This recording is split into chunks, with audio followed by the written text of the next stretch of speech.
वासुदेवाय। ओम नमो भगवते वासुदेवाय। श्रीमद् भागवतम स्कंध 3 अध्याय 20 विदुर मैत्रेय संवाद।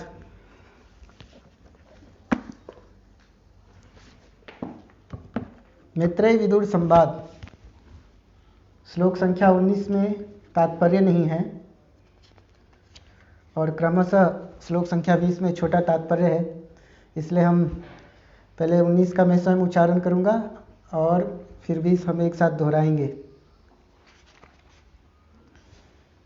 विससर्जात्मनः कायं नाविनन्दं स्तमोमयम् जगृहिर्यक्षरक्षांसि रात्रिं क्षुत्रित समुद्भवाम्। क्रोध के कारण ब्रह्मा ने उस अविद्यामय शरीर को त्याग दिया। इस अवसर का लाभ उठाकर यक्ष तथा राक्षसगण उस रात्रि रूप में स्थित शरीर पर अधिकार जमाने के लिए कूदफांद मचाने लगे। रात्रि भूख तथा प्यास की स्रोत है। श्लोक संख्या 20 छितत्रिंगभयाम उपसृष्टाः ते तम जग्धुम अभिदुद्रुवुः मा रक्षत एनं जच्छध्वम् इति ऊचुः क्षुत्रित अद्रिताः।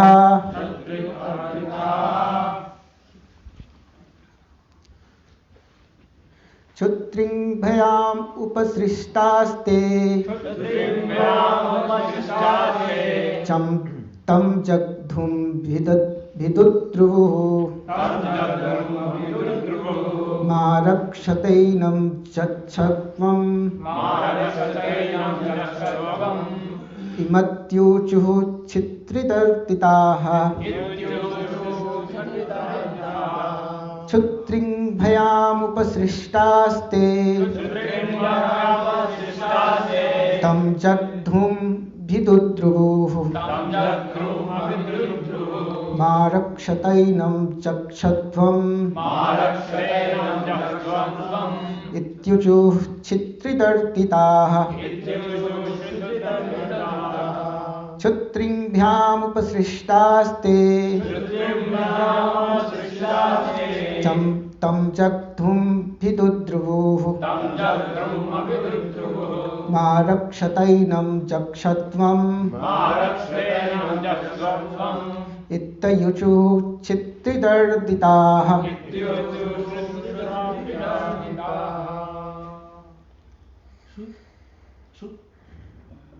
शुक्रुभ्याम उपसृष्टास्ते तं जग्धुमभिदुद्रुवुः मा रक्षतैनं जक्षध्वम् इत्युचुः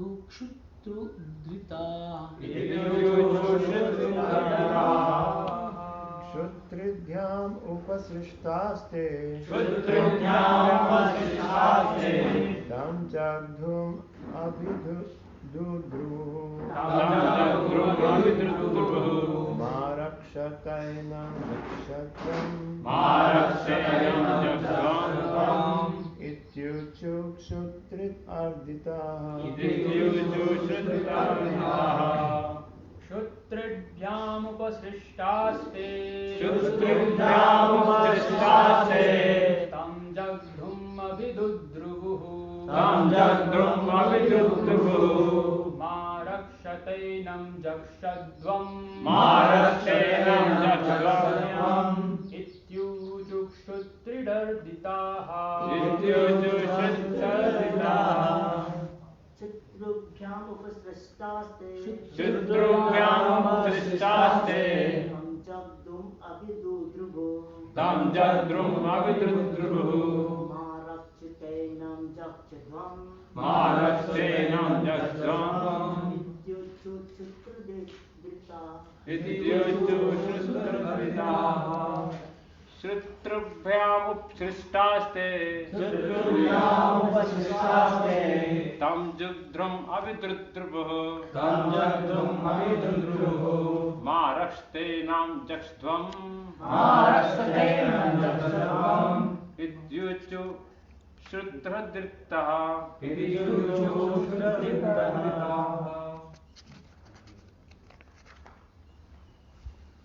शब्दार्थ क्षुत्रिभ्याम भूख तथा प्यास से उपसृष्टाः पराजित ते वे असुर यक्ष तथा राक्षस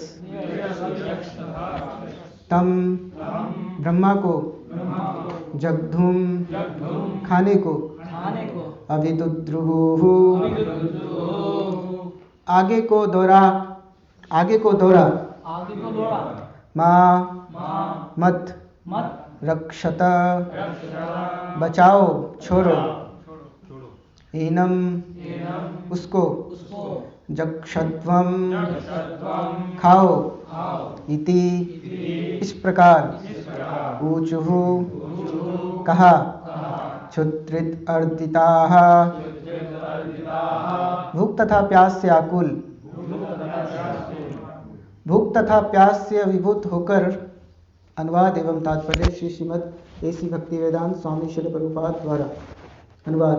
भूख तथा प्यास से अभिभूत होकर वे चारों ओर से ब्रह्मा को खा जाने के लिए दौड़े और चिल्लाए, उसे मत छोड़ो, उसे खा जाओ। तात्पर्य। आज भी विश्व के कुछ देशों में यक्षों तथा राक्षसों के प्रतिनिधि विद्यमान हैं। ऐसा माना जाता है कि ऐसे असभ्य मनुष्यों को अपने ही बाप दादों को मारने में मजा आता है और वे उन शरीरों को भूनकर प्रेम उत्सव मनाते हैं। इसके आगे का श्लोक भी हम लेंगे। देवस्थानाः संविघ्नो माम चक्षत रक्षत अहो मे यक्ष रक्षांसि प्रजा यूयं बभूविध। देवताओं के प्रधान ब्रह्मा जी ने घबराकर उनसे कहा, मुझे खाओ नहीं, मेरी रक्षा करो। तुम मुझसे उत्पन्न हो और मेरे पुत्र हो चुके हो, अतः तुम लोग यक्ष तथा राक्षस हो। तात्पर्य। ब्रह्मा के शरीर से उत्पन्न असुर यक्ष तथा राक्षस कहलाए, क्योंकि उनमें से कुछ चिल्लाए कि ब्रह्मा को मारकर खा जाओ और कुछ ने कहा रक्षा मत करो। जिन्होंने कहा था कि ब्रह्मा को खा जाओ वे यक्ष कहलाए और जिन्होंने कहा इसकी रक्षा मत करो वे राक्षस अर्थात मानव भक्षी कहलाए। यक्ष तथा राक्षस ये दोनों ब्रह्मा की आदि सृष्टि है और आज भी असभ्य मनुष्यों का प्रतिनिधित्व करते हैं और वे सारे संसार में फैले हुए हैं। वे तमोगुण से उत्पन्न हैं, अतः अपने आचरण के कारण वे राक्षस अर्थात मानवभक्षी कहलाते हैं। ओम अज्ञानतिमिरन्धस्य ज्ञानञ्जनशलाकया चक्षुरुन्मीलितं येन तस्मै श्रीगुरवे नमः। वन्देऽहं श्रीगुरोः श्रीयुतपदकमलं श्रीगुरून् वैष्णवांश्च श्रीरूपं सागरजातं सहगण रघुनाथान्वितं तं सजीवं साद्वैतं सावधूतं परिजनसहितं कृष्णचैतन्यदेवं श्रीराधाकृष्णपादान् सहगण ललिता श्रीविशाखान्वितांश्च।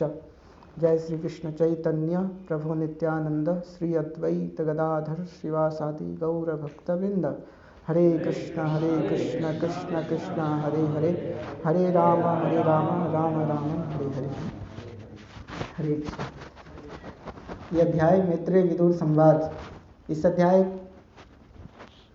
के पूर्ववर्ती श्लोकों के विषय में हम थोड़ा कुछ पहले समझेंगे कि कैसे ये प्रारंभ हुआ। तो इस अध्याय के प्रारंभ में जो वर्णन आया है सृष्टि कैसे हुई। जब भगवान ने जो है पृथ्वी को अपनी कक्षा में स्थापित कर दिया, उसके बाद सृष्टि कैसे हुई उसका वर्णन आया। तो पिछले अध्यायों में हमने पिछले श्लोकों में देखा कि कैसे सृष्टि हुई। पहले तन्मात्र, इस प्रकार से जो है महत्तत्व और प्रधान, फिर तन्मात्र, उसके बाद अहंकार, और फिर इससे पिछले श्लोक में हमने देखा कि कैसे अहंकार और मोह उत्पन्न हुआ। और यहाँ पे वर्णन आया है कि कैसे ब्रह्मा जी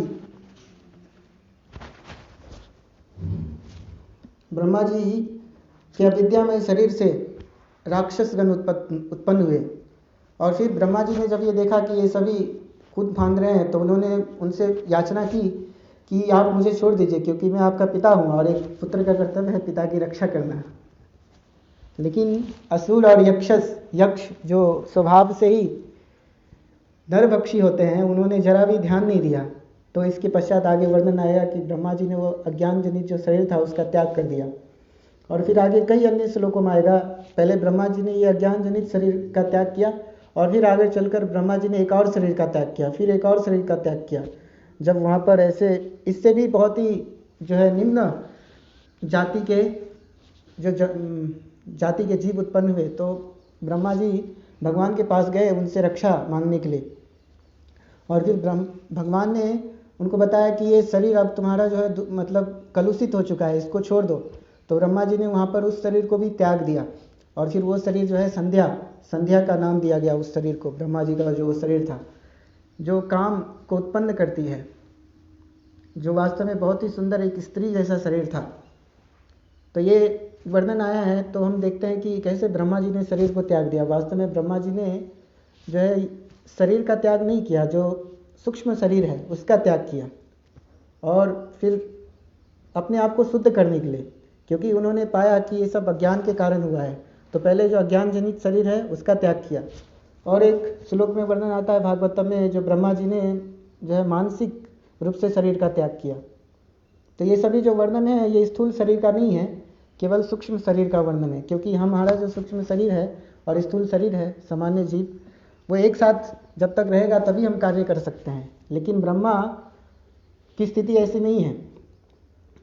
और वर्णन है कि ब्रह्मा का शरीर, जो ब्रह्मा है वो उनका शरीर पूरा बुद्धि से बना हुआ है, वो अति शुद्ध है। लेकिन यहाँ पे जो वर्णन आया है वो बुद्धि का जो शरीर है ब्रह्मा का, उससे पूर्व शरीर जो उन्होंने धारण किया था उसका वर्णन है, जिसमें अज्ञान ये सब कलमश इत्यादि थे। फिर धीरे धीरे एक एक करके उन्होंने सभी शरीरों का त्याग कर दिया। तो इस श्लोक में वर्णन है कि कैसे राक्षसगण चिल्लाए और ब्रह्मा जी के पीछे दौड़े और कुछ राक्षसों ने इस प्रकार से चिल्लाना शुरू किया, उसे मत छोड़ो, उसे खा जाओ। श्रील प्रभुपाद यहाँ पे लिख रहे हैं, आज भी विश्व के कुछ देशों में यक्षों तथा राक्षसों के प्रतिनिधि विद्यमान हैं। ऐसा माना जाता है कि ऐसे सभ्य मनुष्य को अपने ही बाप दादों को मारने में मजा आता है और वे उन शरीरों को भूनकर प्रेम उत्सव मनाते हैं। वर्णाश्रम सभ्यता में 4 वर्ण हैं और 4 आश्रम हैं, जिसमें से 4 वर्ण जो हैं ब्राह्मण, क्षत्रिय, वैश्य तथा शूद्र, ये सभी अपने अपने कार्य और गुण के लिए जाने जाते हैं। ब्राह्मण जो है विशिष्ट रूप से समाज का प्रतिनिधित्व करते हैं ज्ञान के रूप में। समाज के जो सामान्य जनता है उनको ज्ञान देते हैं कि किस प्रकार से हमारा जीवन होना चाहिए, क्या करनीय है, क्या करनीय है शास्त्र के आधार पर। और क्षत्रिय इस प्रकार से जो ब्राह्मण है जो समाज को ज्ञान देते हैं, विशेष करके वो ध्यान रखते हैं कि उनका किस प्रकार से सुरक्षा, उनको किस प्रकार से सुरक्षा दिया जाए। और साथ साथ जो समाज में अन्य जो जीव हैं जो बहुत ही निर्बल माने जाते हैं सामान्यतया, जैसे वर्णन है वहाँ पर श्रील प्रभुपाद भागवतम में वर्णन करते हैं कि स्त्रियाँ और गाय ये अपने आप स्वयं की रक्षा नहीं कर सकते। तो क्षत्रियों का एक कर्तव्य है कि ब्राह्मण, स्त्री और जो गौ है उनकी रक्षा करे और साथ साथ जो भी जीव है, प्रजा है, उनकी रक्षा करे। तो जैसे ही वर्णन आता है प्रजा का, तो प्रजा मतलब ये नहीं है जो मनुष्य है वो केवल प्रजा है। प्रजा अर्थात सृष्टः, जितने भी जीव जिसकी सृष्टि होती है वो प्रजा कहलाती है। और इसीलिए हम देखते हैं कि जितने भी प्रजापति आए तो उनसे अलग अलग जीवों की उत्पत्ति हुई और इसीलिए वे प्रजापति कहलाए, क्योंकि वो सभी प्रजा का पालन करते हैं। और इसी प्रकार से समाज में क्षत्रिय का कार्य है प्रजापति अर्थात प्रजा का पालक। फिर है वैश्य। वैश्य अपने गुण और कर्म के आधार पे वो जो है वाणिज्य और खेती करते हैं और गौ की रक्षा करते हैं। और फिर जो शूद्र हैं वो इन जो 3 वर्ण हैं उनकी सहायता करते हैं। तो यहाँ पे वर्णन है जो नरभक्षी, तो भागवतम में वर्णन है कि अगर किसी की इच्छा है लोके ववया आमिष मध्य सेवा, अगर किसी की इच्छा है इस प्रकार से भोग करने की, मांसाहार करने के लिए, तो वो शास्त्रोक्त विधि से मांसाहार कर सकता है। किसी की इच्छा है इस प्रकार से मैथुन करने की, तो शास्त्रोक्त विधि से मैथुन कर सकता है। किसी की इच्छा है इस प्रकार से सुरापान अर्थात मदिरा पान करना, तो उसके लिए भी विधि बताई गई है शास्त्र में, तो उस प्रकार से वो उसका पान कर सकता है। लेकिन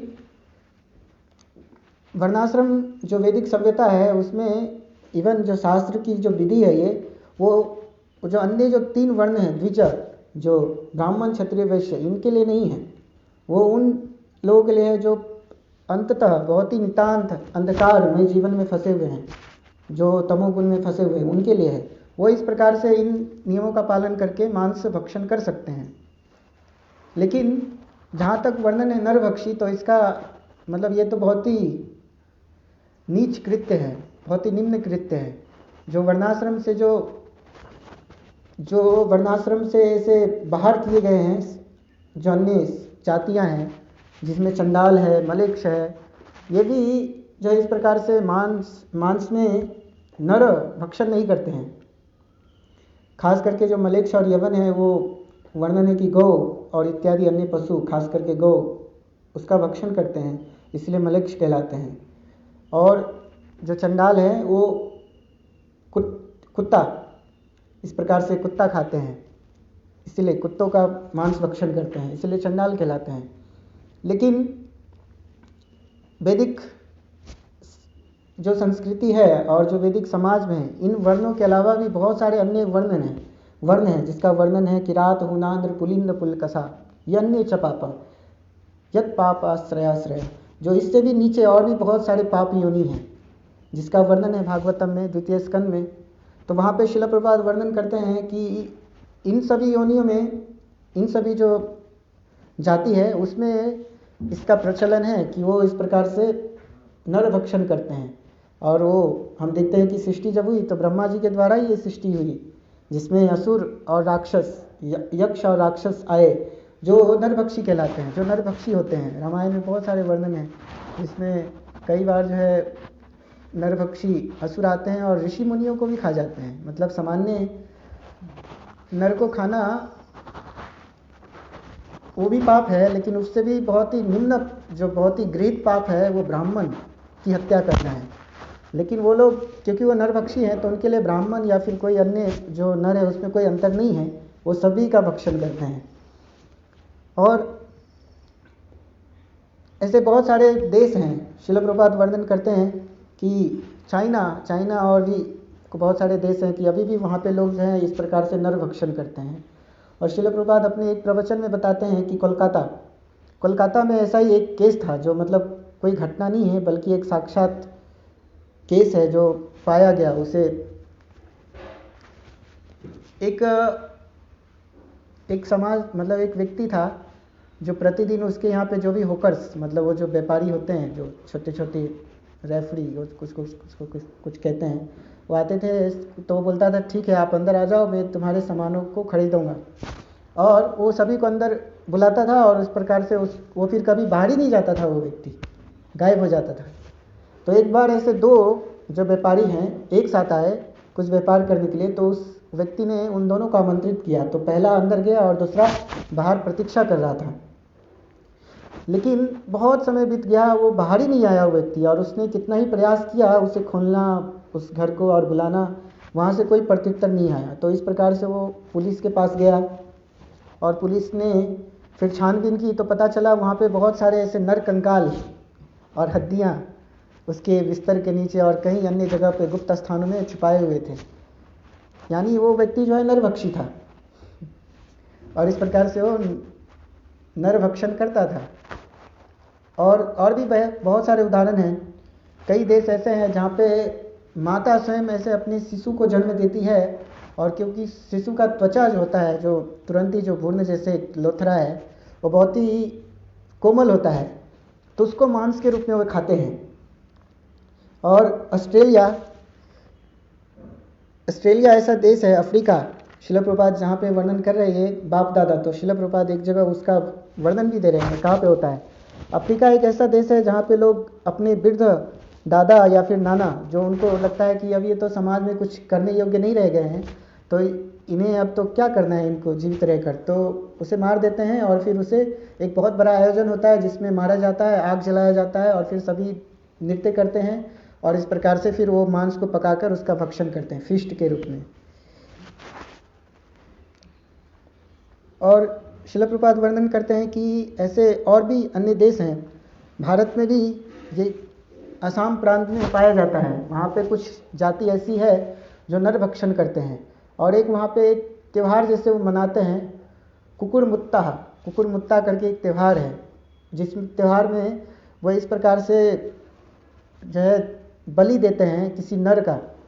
जबकि शास्त्र में वर्णन है, बलि प्रथा है कि अगर कोई इस प्रकार से मांस खाने का आदी है तो उसे महीने में एक दिन जो है अमावस्या के दिन काली के समक्ष बलि देना चाहिए, ऐसे निम्न पशुओं का, और इस प्रकार से फिर उसे मांस के रूप में वो प्राप्त कर सकता है। लेकिन वहाँ पे भी विधि है, जो मारना है तो उसके नेत्रों में देखना है स्पष्ट रूप से, और उसे धीरे धीरे मारना है, जिससे वो जो जीव है उसको जो कष्ट हो रहा है उसे प्रतीत होगा उसके हृदय में, जिससे उसका हृदय परिवर्तन हो जाएगा। और विशेष मंत्र है जिसमें बताया गया है मांसः, मांस का अर्थ ही होता है माम अंश, मेरा अंश, अर्थात मैं इस जीवन में तुम्हारी हत्या कर रहा हूँ तो अगले जीवन में तुम मेरी हत्या करोगे, मैं तुम्हें अवसर दूंगा, तुम मेरा मांस खाओगे। तो इस प्रकार से कोई मांस भक्षण कर सकता है, लेकिन नर बलि की प्रथा कहीं भी वर्णन नहीं है शास्त्रों में। लेकिन हम देखते हैं भागवतम में जहाँ पे जर भरत की बलि देने के लिए डाकू जो है जर भरत को ले जाते हैं, तो वहाँ पे शिल प्रभुपाद तात्पर्य में लिखते हैं कि केवल वो अपनी कुछ मानसिक विचारधारा से सोचते थे कि ऐसे हम नर बलि देंगे तो धन इत्यादि प्राप्त होगा, और वो अपने मन से ही जो है ये प्रथा चालू कर दिया था उन डाकुओं ने, जबकि ऐसा कहीं वर्णन नहीं है। तो इस प्रकार से बहुत सारे लोग हैं जो बहुत ही नितांत तमोगुणी या फिर निम्न गुण में हैं, तो वो नरबलि भी करते हैं, नरबलि भी देते हैं, जो अभी भी भारत के असम प्रांत में कहीं पे पाया जाता है, जो श्रील प्रभुपाद वर्णन कर रहे हैं। तो ये विधि है कि अगर किसी को मांस खाना है तो पहले काली को अर्पण करना है, लेकिन वो भी महीने में एक दिन, अमावस्या के दिन। लेकिन उसमें भी वर्णन है किस प्रकार की जो जीव योनि है उसकी हत्या की जाए। तो ये श्रीमद् भागवतम में श्रील प्रभुपाद का एक तात्पर्य है जहाँ पे विस्तार से इसका वर्णन है, तो हम उसको पढ़ेंगे।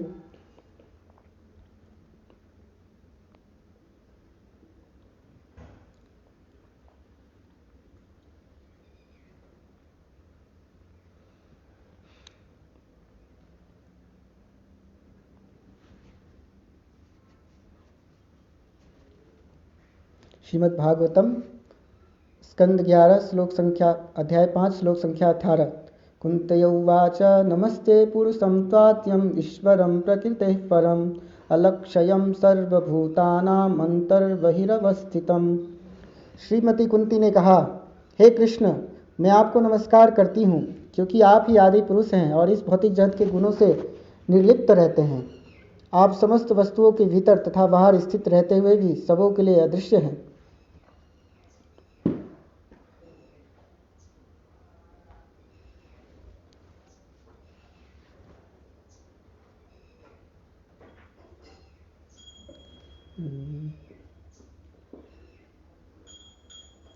एक 5 8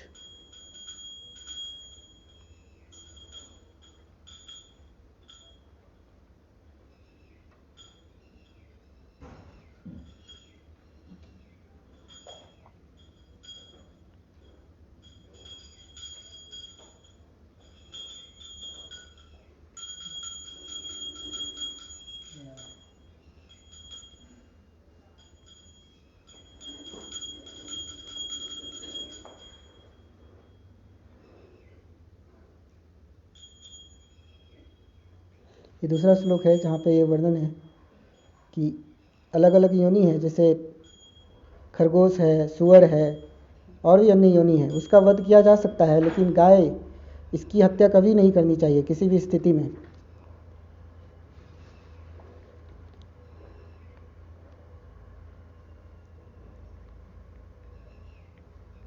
तो ये श्लोक अभी मिल नहीं रहा है।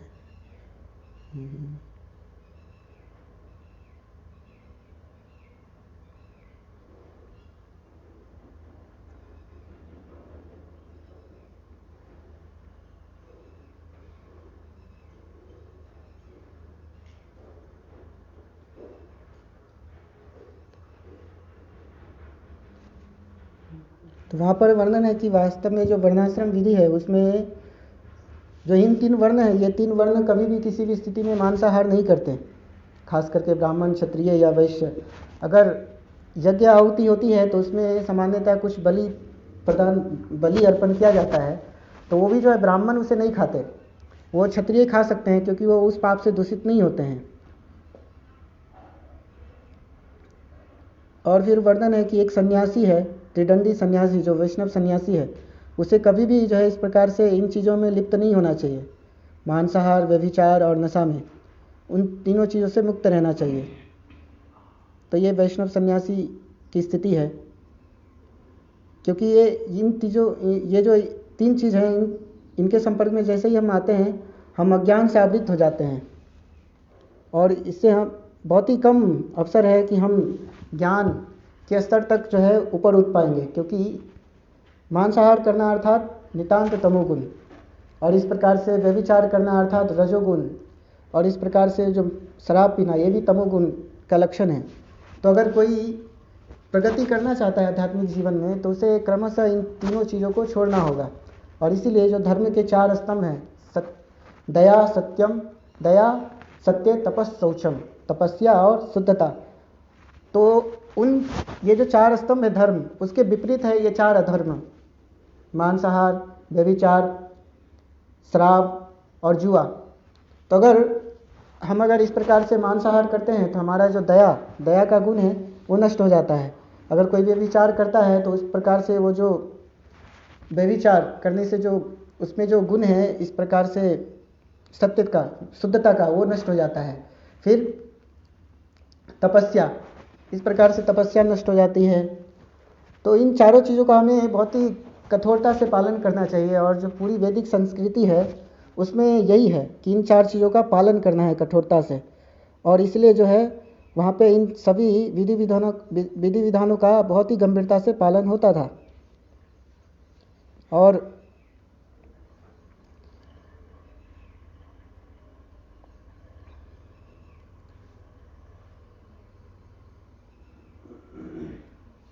तो ये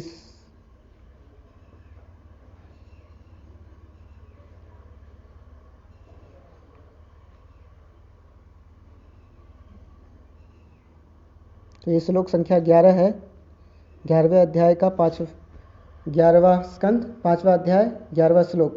लोके ववयामिस्य मध्य सेवा नित्य ही जंतोर नहीं तत्र चोदना व्यवस्थितिस्तेषु विवाह यज्ञ सुराग्रहिरासु निर्वृत्तिरिष्टा। हम इस श्लोक से ही देख सकते हैं कि अगर किसी को इस प्रकार से अगर काम इच्छा है किसी की, तो विवाह यज्ञ करना चाहिए, अर्थात पत्नी को स्वीकार करना चाहिए वैदिक पद्धति के अनुसार। इस भौतिक जगत में बद्ध जीव यौन, मांसाहार तथा नशे के प्रति सदैव उन्मुख रहता है, इसलिए शास्त्र कभी भी ऐसे कार्यों को बढ़ावा नहीं देते। यद्यपि पवित्र विवाह के द्वारा यौन यज्ञ द्वारा मांसाहार तथा उत्सवों में सुरा के प्याले ग्रहण करके नशे के लिए शास्त्रों का आदेश है, किंतु ऐसे उत्सवों में मंतव्य उनकी ओर से विरक्ति उत्पन्न करना है। तात्पर्य, जो लोग शुद्ध कृष्ण भावनामृत को प्राप्त नहीं हैं, वे अवैध यौन, मांसाहार तथा नशे के रूप में भौतिक इंद्रिय तृप्ति की ओर सदैव उन्मुख रहते हैं। वे खाने पीने और मौज उड़ाने के इस तरह बद्ध जीव वैदिक जीवन शैली के आज्ञा पालन के निमित्त नियंत्रित इंद्रिय तृप्ति की कठोरता को स्वीकार करके भगवान की अप्रत्यक्ष पूजा करने का आदी बन जाता है। सुधि के माध्यम से ऐसा जीव क्रमशः उच्चतर रुचि उत्पन्न करता है और भगवान के आध्यात्मिक स्वभाव के प्रति प्रत्यक्ष आकृष्ट हो जाता है। कभी कभी वेदों में कर्मकांड भाग में पतित अभ्यास करता बल देते हैं कि वैदिक उत्सवों के सकाम फलों को कभी नहीं छोड़ना चाहिए, क्योंकि वे धार्मिक शास्त्रों द्वारा संस्तुत है। उदाहरणार्थ, एक वैदिक आदेश है कि रजस्वला होने के कम से कम 5 दिन बाद जब पत्नी ऋतु स्नान करके स्वच्छ हो ले, तो रात के समय पति अपनी पत्नी से उचित मौसम में संभोग करने जाए। इस तरह उत्तरदायी गृहस्थ धार्मिक यौन जीवन में प्रवृत्त होए। यौन जीवन के लिए अपनी पत्नी के पास जाने के वैदिक आदेश की व्याख्या वैष्णव आचार्यों ने इस प्रकार की है। भौतिक जगत में प्रायः प्रत्येक व्यक्ति अत्यंत कामुक होता है और किसी भी आकर्षक स्त्री से मिलने पर उसमें काम इच्छा जागृत होती है। सामान्य भौतिकतावादी व्यक्ति के लिए अपनी वैध विवाहिता पत्नी तक ही संबंधों को सीमित रखना एक उपलब्धि है, किंतु परिचय से घृणा उत्पन्न होती है। अतः यह स्वाभाविक प्रवृत्ति है कि पति धीरे धीरे अपनी पत्नी से ईर्ष्या या क्रोध करने लगता है और अन्य स्त्रियों से अवैध संबंध करना चाहता है। ऐसी प्रवृत्ति अत्यंत पापपूर्ण तथा निंदनीय है। इसलिए वैदिक शास्त्र का आदेश है कि मनुष्य संतान उत्पन्न करने की इच्छा से अपनी वैद्य पत्नी के पास जाए और इस तरह अन्य स्त्रियों के साथ अवैध संबंध में कमी लाए। यदि पत्नी के पास जाने का वैदिक आदेश न होता तो लोग अपनी पत्नियों का अनादर करके अवैध संबंध द्वारा अन्य स्त्रियों को दूषित करने के लिए उन्मुख हो जाते। किंतु बद्ध जीवों पर लागू होने वाला ऐसा आदेश उन महात्माओं के लिए नहीं होता जो आध्यात्मिक पद पर स्थिर हैं और भौतिक काम इच्छा से परे हैं, जैसा कि इस श्लोक में कहा गया है, अंतकाले चमामेव स्मरण मुक्त्वा कलेवरम यह प्रयाति समद्भावम याति नास्तत्र संशयः। यदि कोई व्यक्ति कृष्ण का स्मरण करता है तो वह तुरंत कृष्ण के नित्य लोक को चला जाता है। अतः चूंकि सारे वैदिक शास्त्र कृष्ण को जानने के लिए है, वेदेश्च सर्वैरहमेव वेद्यः, इसलिए वेदों का चरम उद्देश्य कभी भी वैद्य या अवैध किसी भी प्रकार की भौतिक इंद्रियों में तल्लीनता नहीं हो सकता। विवाहित यौन जीवन संबंधी वैदिक नियम वास्तव में पापपूर्ण अवैध यौन को रोकने के उद्देश्य से है, किंतु किसी को मूर्खता से यह निष्कर्ष नहीं निकालना चाहिए कि उसकी पत्नी के नग्न शरीर का कामुक आकर्षण ही आत्म साक्षात्कार तथा वैदिक उत्थान की पूर्णता है। आध्यात्मिक जीवन की असली पूर्णता तो समस्त भौतिक इच्छाओं से मुक्त होना अर्थात निवृत्ति और मन को कृष्ण पर एकाग्र करना है। इसी प्रकार मद्यपान तथा मांसाहार के संयमित सेवन के संबंध में अन्य आदेश हैं। जो लोग मांसाहार के लिए उतावले रहते हैं उन्हें ऐसे वैदिक उत्सव संपन्न करने का आदेश दिया जाता है जिनसे उन्हें 5 प्रकार के 5 नस्वरों वाले पशुओं को खाने की छूट दी जाती है। ये पशु है गेंडा, कछुआ, खरगोश, स्याही तथा छिपकली। इसी प्रकार विशिष्ट सुरापान की अनुमति वर्ष के विशिष्ट दिनों में बहुत खर्च करके संपन्न होने वाले अति सीमित यज्ञों में दी जाती है। इस तरह अन्य प्रकार का मद्यपान निषिद्ध तथा नृशंस पशु हत्या निषिद्ध है। ऐसे यज्ञ संपन्न करने से मनुष्य धीरे धीरे शुद्ध हो जाता है और मांसाहार तथा सुरापान जैसे मूर्खतापूर्ण कार्यों के लिए अरुचि उत्पन्न कर लेता है। इंद्र तृप्ति पर क्रमशः नियंत्रण लगाने वाले नियम विधि कहलाते हैं। नियम शब्द उन आदेशों का द्योतक है जो ऐसे कार्यों पर नियंत्रण रखते हैं जिन्हें मनुष्य सामान्य रूप से नहीं करना चाहते। उदाहरणार्थ कहा गया है अहरसः संध्या उपासित। मनुष्य को प्रतिदिन 3 संधियों पर गायत्री मंत्र का यद्यपि ऊपर उल्लेख हुआ है कि अपनी वैध पत्नी की उपेक्षा करने के विरुद्ध आदेश है, किंतु मांसाहार की पूरी तरह उपेक्षा करने के विरुद्ध कोई आदेश नहीं है। दूसरे शब्दों में पशु हत्या अत्यंत निंदनीय मानी जाती है और यद्यपि अधिक उग्र श्रेणी के लोगों के लिए कुछ छूट है, किंतु मनुष्य को अपना क्रूर कर्म पूरी तरह से त्याग देना चाहिए, क्योंकि पशु यज्ञ में थोड़ी सी भी त्रुटि रह जाने से जीवन में उत्पात खड़ा हो सकता है। यह समझ लेना होगा कि लोग श्री चैतन्य महाप्रभु के निर्देशन में हरे कृष्ण महामंत्र का कीर्तन करते हुए उच्च पद को प्राप्त हो चुके हैं। उनसे आशा की जाती है कि वे भौतिक इंद्रिय तृप्ति का पूर्ण रूपेण परित्याग कर दे। यदि कोई कृष्ण भक्त छल से मांसाहार, नशा या यौन सुख के लिए शास्त्रों की छूट का लाभ उठाना चाहता है तो वह नाम जप के विरुद्ध 10वां अपराध करता है। विशेष रूप से यदि किसी ने त्रिदंडी संन्यास आश्रम स्वीकार किया हो तो गृहस्थों के लिए संयमित यौन जीवन की संस्तुति करने वाले वैदिक आदेशों के प्रति उसका आकृष्ट होना अत्यंत निंदनीय तथा घृणित है। श्रील जीव गोस्वामी के अनुसार संन्यास आश्रम में कोई छूट नहीं है। वैष्णव सन्यासियों को मनु संहिता में दिए गए निम्नलिखित श्लोक जैसे कथनों से मूर्खतावश चक्कर में नहीं पड़ना चाहिए। न मांस भक्षणे दोषो न मध्ये न च मैथुने प्रवृत्तिरेषा भूतानां निर्वृत्तिस्तु महाफला। ऐसा माना जा सकता है कि मांसाहार, नशा तथा यौन लिप्तता बद्ध जीवों की स्वाभाविक लालसाएं हैं। अतएव इन कर्मों के लिए ऐसे व्यक्तियों की निंदा नहीं की जानी चाहिए, किंतु जब तक ऐसे पाप कर्मों का परित्याग नहीं किया जाता तब तक जीवन की असली सिद्धि पाने की संभावना नहीं है। क्रिया विधान में बतलाया गया है कि वामदेव यज्ञ या फिर गर्भधान संस्कार के अवसर पर ही धार्मिक संतान उत्पन्न करने के लिए मैथुन की अनुमति दी जाती है। यह भी कहा गया है कि कभी कभी ब्राह्मण स्वयं ऐसे यज्ञ करते हैं। वे स्वयं न तो मांस ग्रहण करते हैं न मदिरा। ये वस्तुएं क्षत्रियों द्वारा सेवन की जाती है जिन्हें यज्ञ कि ऐसे उच्छिष्ट पदार्थों को ग्रहण करने पर बुरा माना नहीं जाता, किंतु चैतन्य महाप्रभु के आंदोलन में यह देखा जाता है कि जो कृष्ण के उच्च भक्त बनने के इच्छुक होते हैं वे ऐसे सकाम यज्ञों का तुरंत परित्याग कर देते हैं। भक्ति में किसी भी प्रकार के सकाम यज्ञ के लिए स्थान नहीं है। श्री चैतन्य महाप्रभु चाहते थे कि उनके सारे निष्ठावान अनुयायी 24 घंटे श्रवणम कीर्तनम विष्णु में लगे रहे।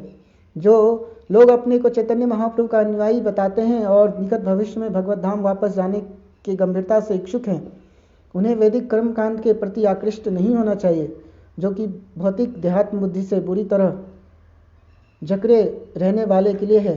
चैतन्य महाप्रभु के अनुयायी ऐसे कलुषित अनुष्ठानों से पृथक रहते हैं।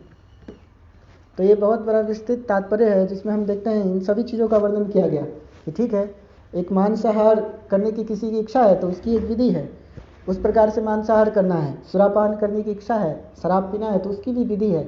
कि बहुत ही खर्चीला यज्ञ है जिसका यहाँ पे नाम नहीं बताया गया है, कि ऐसे बहुत खर्चीले यज्ञ हैं जिसमें बहुत खर्च होगा, तो उस यज्ञ को करने के पश्चात वो एक विशेष जो है आयोजन करने के पश्चात उस सुरा को पान कर सकता है, जो मदिरा शराब इत्यादि का पान कर सकता है। लेकिन सामान्यतः इसकी जो है शास्त्रों में कहीं पे संस्तुति नहीं की गई है। फिर हम देखते हैं अगर कोई बहुत ही कामी है, अगर उसकी मैथुन लालसा है, तो वाम यज्ञ को संपन्न कर या फिर जो है केवल संतान उत्पत्ति करने के लिए वो इस प्रकार से है अपनी स्त्री का संग कर सकता है, अपनी पत्नी का, धर्म पत्नी का। तो शास्त्र भगवत गीता में और भी अन्य हम शास्त्र में देखते हैं कि किस प्रकार से हम एक जो जीव है वो विवाहित हो सकता है। क्यों विवाह करने के पीछे पूरा हेतु क्या है? तो वर्णन है पुत्रार्थे क्रियते भार्या पुत्र पिंड प्रयोजनम, अर्थात पुत्र की प्राप्ति की इच्छा से जो है एक पत्नी को स्वीकार करना चाहिए धर्म के अनुसार। और पुत्र का अर्थ क्या है? पुत्र पिंड प्रयोजनम, जो पुत्र होता है वो इस प्रकार से संस्कार, जो श्राद्ध संस्कार है इत्यादि के माध्यम से जो पितृगण हैं, जो जीवन कालों से ऐसे अन्य जो निम्न लोकों में फंसे हुए हैं, पिंडदान करने से उन पितृगणों को और जो पिता है वो तृप्त होता है और उससे उच्चतर लोकों में जाने का अवसर मिलता है। और इसके लिए ये जो है सामान्य लोगों के लिए विधि बतलाई गई है, लेकिन जो वैष्णव हैं और जो सन्यासी है उनके लिए पूर्ण रूप से निषिद्ध है। क्यों? क्योंकि वो पूर्ण रूप से चैतन्य महाप्रभु जैसे बताया श्रवणम कीर्तनम, अर्थात हरे कृष्ण महामंत्र का कीर्तन करना, तो उसमें लगे हुए हैं। और वर्णन है भागवतम में जो इस प्रकार से जो भगवान मुकुंद की सेवा करता है तो उसे अन्य कोई यज्ञ करने की जो है आवश्यकता नहीं है। वहाँ पे वर्णन है जो देवर्षि भूताप्त नृणाम पितृनाम नायम ऋणी चकिंग करो च राजन सर्वात्मना शरणम शरण्यम यतो मुकुंदम परिहृत कीर्तम, अर्थात जो मुकुंद भगवान मुकुंद की सेवा में लगा हुआ है, जो सभी मुक्ति के मुक्तिदाता हैं, मुक्तिदाता सर्वेशाम विष्णुरेव न संशयः, तो इसमें कोई संशय नहीं है कि विष्णु जो है वो एकमात्र मुक्तिदाता है। तो जो इस प्रकार से भगवान कृष्ण की सेवा में लगता है, जो वैष्णव है, तो वो सभी ऋणों से उड़ीन हो जाता है। देवर्षि ऋण, जो देव ऋषि हैं, हम भागवतम में वर्णन देखते हैं कि देवतागण जो है और ऋषि, उनका खास करके एक जीव पर बहुत बड़ा ऋण होता है कि देवता है अलग अलग जो है वस्तु भगवान के द्वारा अलग अलग वस्तु हमें प्रदान करते हैं। जैसे इंद्र है जल देता है, वायु जो है हमें पवन वायु देते हैं, और भी अन्य अग्निदेव जो हैं अग्नि देते हैं, सूर्य प्रकाश, चंद्रमा हमें देती है, जिसके कारण जो है भागवत में वर्णन है, तृतीय स्कंद में अभी आगे आएगा जहाँ पे सांख्यों का विज्ञान का वर्णन किया गया है।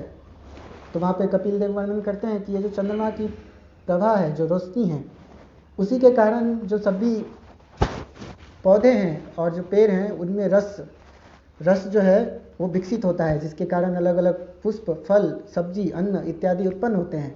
और जो शरीर की जो मांसपेशियां हैं वो भी उससे विकसित होती है। अन्य जो तंत्रिकाएं हैं वो चंद्रमा की प्रभा के कारण ही विकसित होती है। तो ये आयुर्वेद में और विस्तार से वर्णन है, लेकिन हम केवल जानने के लिए यहाँ पर इसका वर्णन कर रहे हैं कि वास्तव में देवी देवताओं का क्या ऋण है हमारे ऊपर। फिर धर्मशास्त्र ये जो महान जितने भी धर्मशास्त्र हैं ये ऋषियों के द्वारा प्रदान किया गया है। वेदव्यास उनके द्वारा प्रदान किया गया है, और वेदव्यास से पूर्व में जो है नारद जी ने ये सभी जो है अलग अलग लोगों को यही ज्ञान दिया, और भगवान स्वयं भी चतुष्कुमार को यही ज्ञान देते हैं, ब्रह्मा जी को यही ज्ञान देते हैं। तो इस प्रकार से जो देवता हैं और जो ऋषि हैं उनका बहुत ही विशिष्ट हमारे ऊपर ऋण है। फिर मातृ ऋण, पितृ ऋण। जब माता पिता संतान की उत्पत्ति करते हैं, संतान एक जीव आत्मा इस भौतिक जगत में अपने कर्मों के कारण आता है, अपने पूर्ववर्ती कर्मों के कारण एक विशिष्ट प्रकार के माँ के गर्भ में प्रविष्ट होता है पिता के वीर्य के माध्यम से, लेकिन वो अपने कर्मों के कारण। लेकिन फिर भी चूँकि ये जो हमारा भौतिक शरीर है वो माता और पिता के संयोग से उत्पन्न होता है, इसीलिए उनका एक ऋण माना जाता है। फिर गौ ऋण है, गाय है, इस प्रकार से सभी जंतुओं को दूध प्रदान करती है और भी अन्य वस्तुएं प्रदान करती है, खास करके यज्ञ करने के लिए घी, उनका ऋण है। पृथ्वी का ऋण है, और भी बहुत सारे असंख्य ऋण हैं जिनसे हम अगर एक एक करके अगर हम उन ऋणों को चुकाने का प्रयास करें तो शायद कभी संभव नहीं होगा। आज वर्तमान समाज में हम देखते हैं कि केवल जो बैंक का ऋण है वही चुकाना असंभव हो जाता है जीव के लिए। लोग ऋण लेते हैं और पूरा जीवन उनका पूरा व्यवसाय कर कर या फिर कोई नौकरी करके पूरा जीवन बीत जाता है, फिर भी वो ऋण जो है कई बार चुकता नहीं हो पाता है। तो फिर इतने जो महान महान देवी जो देवगण हैं, ऋषिगण हैं, पृथ्वी है जिसे भी माँ कहा गया है, और इस प्रकार से अन्य भी जीव जंतु हैं, उनका भी ऋण है हमारे ऊपर। केवल देवता और ऋषिगण का, जीव जंतु का भी ऋण है। तो उनसे कैसे हम मुक्त हो सकते हैं? उसके लिए एकमात्र उपाय है भगवान का शरण लेना और उनकी सेवा करना। तो ये जो है यहाँ पे वर्णन किया गया कि कैसे हम इन सभी ऋणों से उरीन हो सकते हैं। फिर यहाँ पे वर्णन आया कि मांसाहार, तो मांसाहार के लिए विधि है कि काली के समक्ष अर्पण करना है, लेकिन उसमें भी हम यहाँ पे देखते हैं ये 5 प्रकार के जो जीव हैं, खरगोश, छिपकली और शावक, जो एक कटीला जीव होता है जिसके पूरे शरीर पे कांटा ही कांटा होता है, ऐसे जीवों का वध किया जा सकता है। लेकिन जो गाय है उसका वध करना बहुत ही निषिद्ध माना गया है। और जो इस प्रकार से गौ हत्या करते हैं, तो पंचम स्कंद में वर्णन है कि जो गौ है उनके शरीर पे जितने भी रोम होते हैं अर्थात केस, उतने जन्मों तक उन्हें जो है ऐसे घोर नरकों में सड़ना पड़ता है, और उसका जो पाप कर्मों का जो फल है उसे भुगतना पड़ता है। और इसी प्रकार से जो नरभक्षी हैं, खास करके जो ब्राह्मणों की हत्या करते हैं, तो इस प्रकार से अधम लोकों में जाते हैं, नरक लोकों में, जहाँ कई कई वर्षों तक, असंख्य वर्षों तक उन्हें इस प्रकार का फल प्राप्त होता है। बहुत ही कठोर पीड़ा सहना पड़ता है। और वहाँ पे जो शरीर प्रदान किया जाता है वो शरीर पीड़ा देने के लिए ही होता है, वो शरीर नष्ट नहीं होता है, उसे काटने पर भी वो नष्ट नहीं होता है। हम देखते हैं भागवत गीता में भगवान कहते हैं आत्मा जो है वो कभी नष्ट नहीं होता, नहीं उसे जलाया जा सकता है, नहीं सुखाया जा सकता है, नहीं काटा जा सकता है, ना ही भिगोया जा सकता है पानी से। लेकिन जो इस प्रकार से जो नर्क में जो यातना शरीर एक जंतु जीव को प्रदान किया जाता है, वो भी इस प्रकार से उसमें आत्मा जैसे ही गुण होते हैं कि उसे नहीं जलाया जा सकता है, नहीं काटा जा सकता है, उसे बार बार जीव आत्मा को जलाया जाता है अग्नि में। और जो मांसाहार करते हैं उन्हें ऐसे काट काट कर टुकड़े टुकड़े कर दिए जाते हैं उनके, फिर भी वो शरीर पुनः जुड़ जाता है और पुनः उन्हें दूसरा शरीर, उसी प्रकार का शरीर मिलता है, फिर उसमें एक नई यातना झेलनी पड़ती है। तो ये सब शास्त्रों में पहले से वर्णन है। तो ये, लेकिन हम देखेंगे कि अगर शास्त्र में केवल दंड का विधान है तो फिर समाधान क्या है? जो ऐसे जीव हैं जो अज्ञान के कारण पाप कृत्य में लिप्त हो गए, तो फिर उनको कैसे निकाला जाए इसमें से? तो वही भागवत में जो द्वितीय स्कंद है उसमें वर्णन है, ये अन्य च पापा, जो इस प्रकार से जो पाप करते हैं, निम्न पाप करते हैं, वो भी मुक्त हो सकते हैं भगवान का नाम लेने से। और वो इस कलयुग की सर्वोत्तम और सरलतम विधि है जो शास्त्रों में वर्णन किया गया है। कलेर दोषो निधे राजन अस्ति एको महान गुना कीर्तनाद एव कृष्णस्य मुक्त संग परम व्रजेत। अर्थात जो इस प्रकार से ये जो कलयुग है वो पूरा पाप का सागर है, लेकिन हे राजन फिर भी इससे एक महान गुण है। वो क्या है? कीर्तनाद एव कृष्णस्य, केवल कृष्ण कीर्तन करने से मुक्त संग परम वर्जित, आप सभी प्रकार के पापों से मुक्त हो सकते हैं। तो ये जो शास्त्र में जो ये दृष्टांत दिए गए ये सभी सामान्य सभी के लिए है, लेकिन वो निर्भर करता है, कोई इसे अपनाता है और इस प्रकार से भगवान की सेवा में तल्लीन होता है, भगवान की सेवा में युक्त होता है, जो सामान्यतः वैष्णव कहलाते हैं। लेकिन जो असुर हैं, जो इस प्रकार से यक्ष हैं, जिसमें उस प्रकार की प्रवृत्ति हैं, लोगों का शोषण करना, खास करके क्षत्रिय, गाय, ब्राह्मण, उनका शोषण करना, तो वो कभी भी शास्त्र में इतने संस्तुति है फिर भी उससे आकर्षित नहीं होते हैं और उन्हें इस प्रकार की जो है वेदना जो है नरकों में जाकर झेलनी होती है। लेकिन अगर कोई गंभीर है तो शास्त्र के इन सभी जो संस्तुतियां हैं उनको समझकर इन पापकृत जीवन को त्याग कर सकता है। और हम देखते हैं कि श्रील प्रभुपाद ने ये जो पूरा आंदोलन प्रचारित किया पाश्चात्य जगतों में, तो वहाँ पे जो भागवतम में वर्णन है, किरात हुनिंद आनिंद्र पुलिंद पुलकसा, मलेक्ष यवन किरात पुलिंद पुलकसा, जो जापानीज है, चाइनीज है, उनका वर्णन है कि वो सबसे निम्न लोग हैं। फिर इस प्रकार से अन्य योनि भी है, मलेक्ष यवन है, क्योंकि वो भी निम्न योनि है, क्योंकि वो इस प्रकार से गो हत्या करते हैं और वैदिक संस्कृति का पालन नहीं करते हैं। तो फिर वे भी शुद्ध हो गए श्रील प्रभुपाद के संपर्क में आने से और ये हरे कृष्ण महामंत्र का कीर्तन करने से। तो ये संस्तुति सभी के लिए है, जो भी वैदिक संस्कृति का पालन करते हैं उनके लिए भी है और जो नहीं करते हैं उनके लिए भी, क्योंकि केवल हम यहाँ पे देखते हैं जो कर्म कांड है उसी का आधार लेकर हम शुद्ध नहीं हो सकते हैं, क्योंकि दो मार्ग है, निवृत्ति और प्रवृत्ति। निवृत्ति मार्ग, निवृत्ति तेस्तु महाफलम, प्रवृत्ति ऐसा भूतानाम निवृत्ति तेस्तु महाफलम। जो प्रवृत्ति मार्ग है उसमें भोग, कुछ संस्कृति है शास्त्रों में कि आप इस प्रकार का कार्य करेंगे, इस प्रकार का कर्मकांड करेंगे तो उससे आपको ये फल मिलेगा, ये फल मिलेगा, ये फल मिलेगा, और उस फल का आप भोग कर सकते हैं। लेकिन अंततः उससे भी आपकी शुद्धि नहीं होगी। वो एक बहुत ही विस्तार मार्ग है, बहुत ही कठिन मार्ग है, जिससे सनय सनय कुछ हद तक शुद्धि हो सकती है। कि जैसे कि हमने यहाँ पे वर्णन देखा कि अगर कोई इस प्रकार से क्रूरतापूर्वक अगर दृष्टिपात करते हुए अगर पशु की हत्या करता है तो करुणा के कारण, क्योंकि जीव सामान्यतः जो है वो भगवान का अंश है, इसलिए उसमें वो सभी गुण पहले से विद्यमान हैं, लेकिन अज्ञान के कारण, अज्ञान से आवृत होने के कारण जीव अपने उन सभी गुणों को भुला देता है और इस प्रकार के पाप कृत्यों में संलिप्त होता है। तो जब वो इस प्रकार से हत्या करेगा जीव की, तो उसकी करुणा के कारण वो वेदना वो जब देखेगा जीव की, तो हो सकता है उसका शुद्धिकरण हो और वो आगे चलकर इस प्रकार से पशु हत्या नहीं करेगा। और जो इस प्रकार से जानते हैं कि ठीक है, अब ये जिन्होंने शास्त्रों से सुना है कि अगर कोई व्यभिचार करता है तो किस प्रकार से उन्हें नरक लोकों में तपाया जाता है, एक स्त्री की मूर्ति से, जो तप्त धातु की मूर्ति होती है उससे तपाया जाता है, तो वो समझ के वो पाप नहीं करेगा। तो ये जो है प्रवृत्ति मार्ग है। और फिर निवृत्ति मार्ग है। जो निवृत्ति मार्ग है अर्थात भगवान की सेवा करना, तो उसमें ये पूर्ण रूप से इसका त्याग करना है, जो भी भोग की वस्तुएं हैं उसका पूर्ण रूप से त्याग करना है। इसीलिए यहाँ पे वर्णन है इस श्लोक में, हमने देखा कि वैष्णव जो आचार्यगण हैं इसकी संस्तुति करते हैं।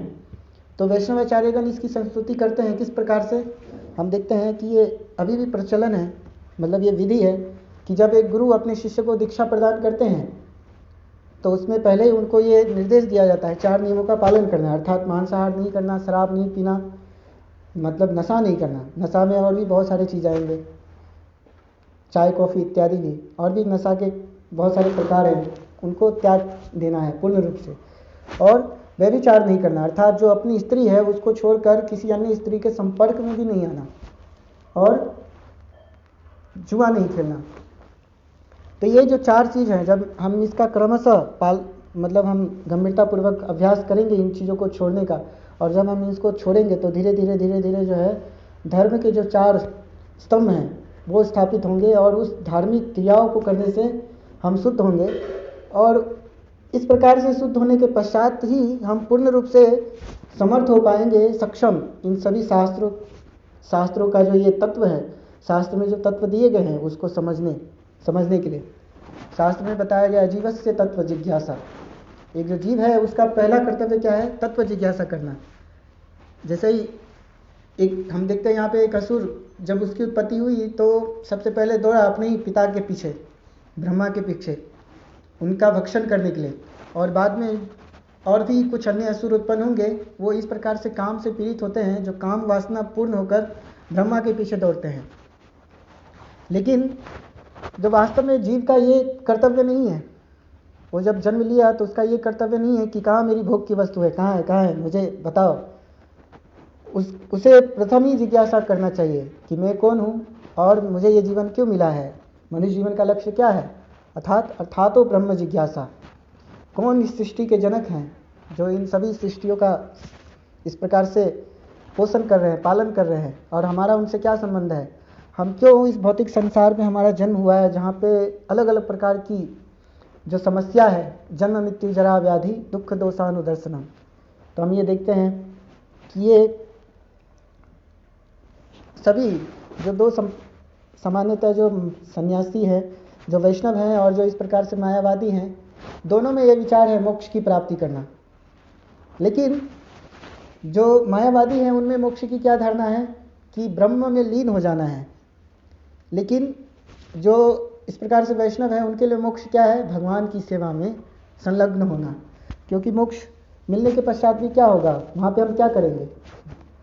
वास्तव में जो भगवान के साथ आदान प्रदान करना है, जीव जो है वो सामान्य रूप से जीव में विविधता पाई जाती है, और विविधता तभी संपन्न है जब आदान प्रदान होगा। एक रूम में दो व्यक्ति हैं, लेकिन अगर उन दोनों के बीच में आदान प्रदान नहीं है तो उसे हम किस प्रकार से कह सकते हैं आनंद। वो आनंदमय अभ्यासात नहीं हो सकता है।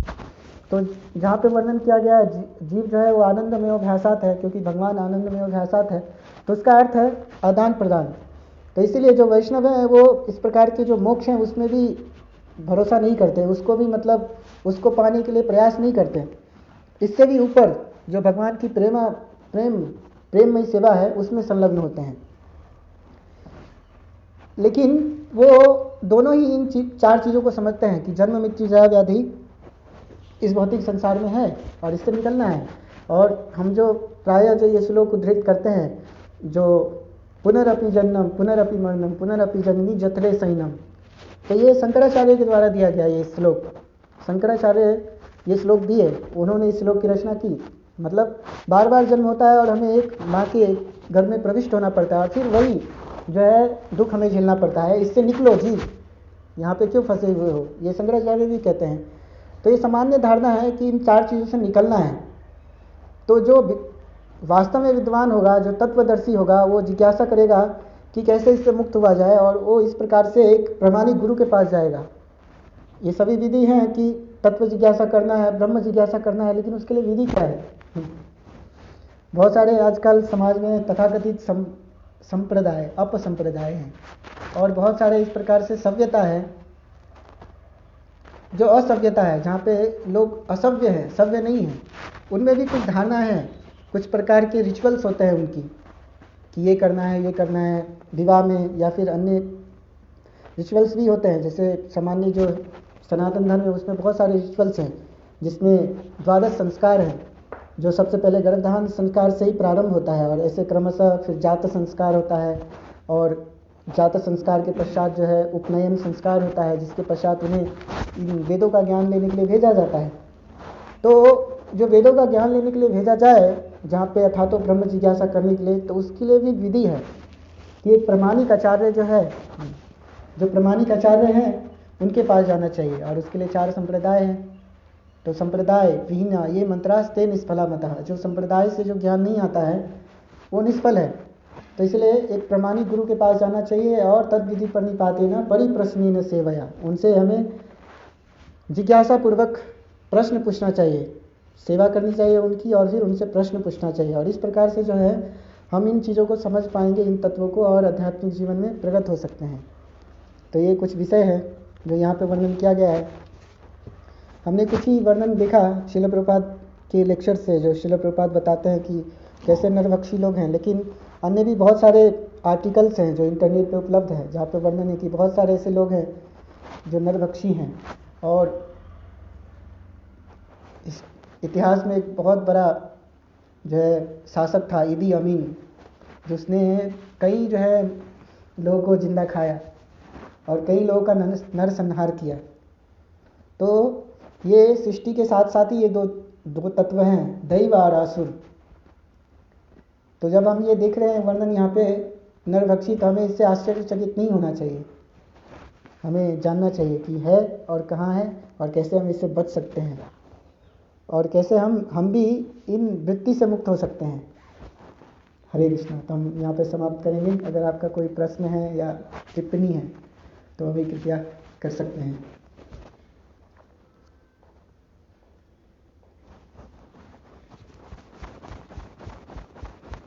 आपने अभी जैसे बताया था कि ब्राह्मण क्षत्रिय वैश्य शूद्र, इसके अलावा वो और वर्ण होते हैं नीचे, वो वर्ण नहीं है, मतलब समाज से बहिष्कृत है। तो अंत्य उसमें अंत्यज से भी नीचे है और भी नीचे है, बहुत सारे। मतलब शास्त्र में जो अलोम प्रतिलोम का वर्णन है, जिसमें है कि अगर एक क्षत्रिय स्त्री है और ब्राह्मण पुरुष है, या फिर ब्राह्मण स्त्री है या फिर क्षत्रिय पुरुष है, तो उससे जो होता है, तो उससे अंत्यज और भी अन्य जो वर्ण है उसकी उत्पत्ति होती है, सूत। लेकिन ये उनसे भी निम्न है जो भागवतम में वर्णन किया गया है। तो आपका प्रश्न क्या है? मतलब हाँ,